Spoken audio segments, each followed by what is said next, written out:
اعوذ باللہ من الشیطان الرجیم بسم اللہ الرحمن الرحیم۔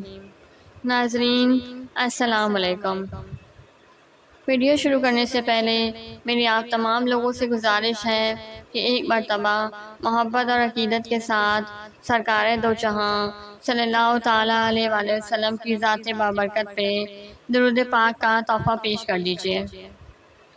اللہم صلی علی محمد وعلی آل محمد کما صلیت علی ابراہیم وعلی آل ابراہیم انک حمید مجید۔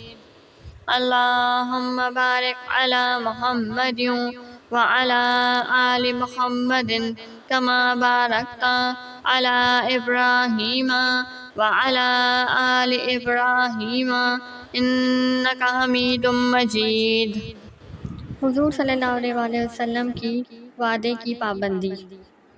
ایفائے عہد اور وعدے کی پابندی بھی درخت اخلاق کی ایک بہت ہی اہم اور نہایت ہی ہری بھری شاخ ہے۔ اس خصوصیت میں بھی رسول عربی صلی اللہ تعالیٰ علیہ وآلہ وسلم کا خلق عظیم بے مثال ہی ہے۔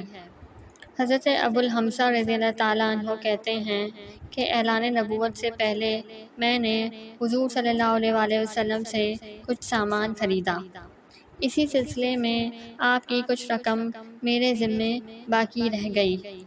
میں نے آپ صلی اللہ علیہ وآلہ وسلم سے کہا کہ آپ یہیں ٹھہریے، میں ابھی گھر سے رقم لا کر اسی جگہ پر آپ صلی اللہ علیہ وآلہ وسلم کو دیتا ہوں۔ حضور صلی اللہ علیہ وآلہ وسلم نے اسی جگہ ٹھہرے رہنے کا وعدہ فرما لیا، مگر میں گھر آ کر اپنا وعدہ بھول گیا۔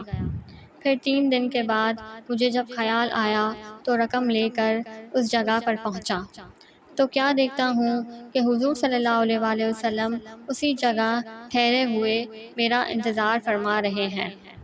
مجھے دیکھ کر ذرا بھی آپ صلی اللہ علیہ وآلہ وسلم کی پیشانی پر بل نہیں آیا، اور اس کے سوا آپ صلی اللہ علیہ وآلہ وسلم نے اور کچھ نہیں فرمایا کہ اے نوجوان، تم نے تو مجھے مشقت میں ڈال دیا، کیونکہ میں اپنے وعدے کے مطابق 3 دن سے یہاں تمہارا انتظار کر رہا ہوں۔